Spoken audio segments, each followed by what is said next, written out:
Under the facts presented and the circumstances alleged, the motion court erred in denying plaintiff's motion for Yellowstone relief without a hearing. Initially, it appears that plaintiff had met the test for granting Yellowstone relief. First National Stores versus Yellowstone Shopping Center, 21 New York 2nd, 630, 290 New York Supplement 3rd, 721, 237 Northeastern Reports 2nd, 868. 1. It holds a commercial lease. 2. It has received from the landlord a notice of default. 3.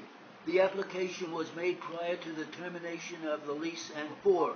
It has the desire and ability to cure the alleged default by any means short of vacating the premises.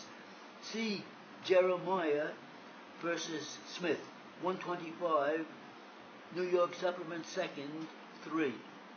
The court erred in concluding as a matter of law that plaintiff no longer has the ability to cure the alleged default by any means short of vacating the premises as required for Yellowstone relief. See 37th Street Enters versus 500 to 512 7th Avenue Associates, 266 Appellate Division 3rd, 28, 697 New York Supplement 3rd, 601. Indeed, defendant does not suggest that the breaches alleged in its default notice are incurable. Rather, it argues that the court properly denied the Yellowstone injunction because the record demonstrates that plaintiff is not willing to cure the violations. We find nothing requiring such a finding.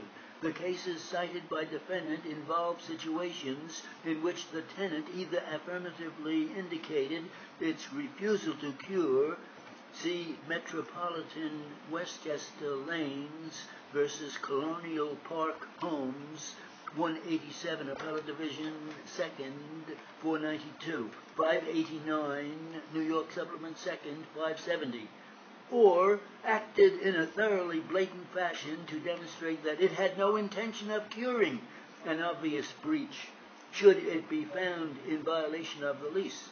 See, for example, Semco Restaurants versus 10 Park Avenue Tenants Corporation, 135 Appellate Division 2nd, 461, 522 New York Supplement 2nd, 151.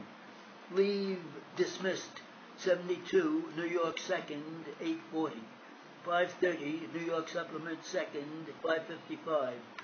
Here, plaintiff has clearly stated its willingness to restore the premises to their prior condition should the court find that defendant's permission was required.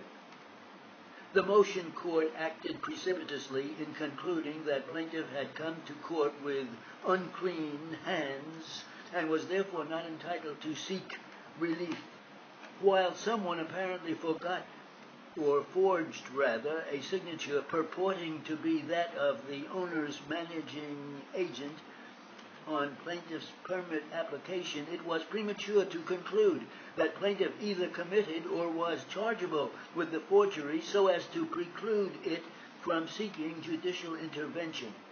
The record does not establish who forged the signature or plaintiff's actual culpability.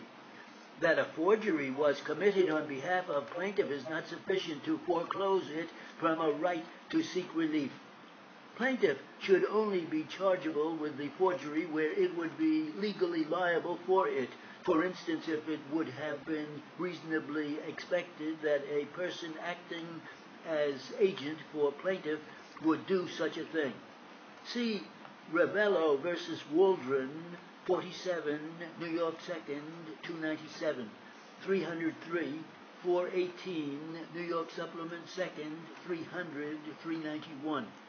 This issue presents a question of fact. See Dykes versus MacRoberts Protective Agency Incorporated, 256 Appellate Division 2nd, 2, 680 New York Supplement 2nd, 513. Therefore, the determination that plaintiff came to court with unclean hands should not have been made here prior to a hearing on that issue.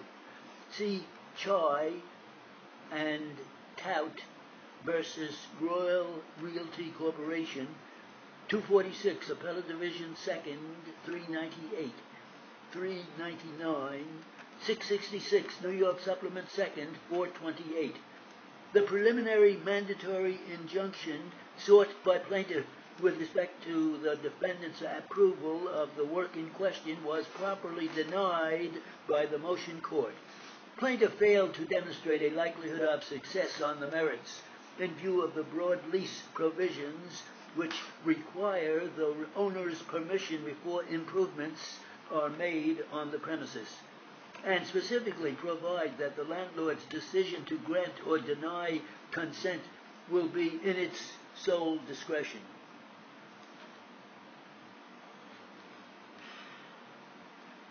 So look, it stopped by itself. Why is that?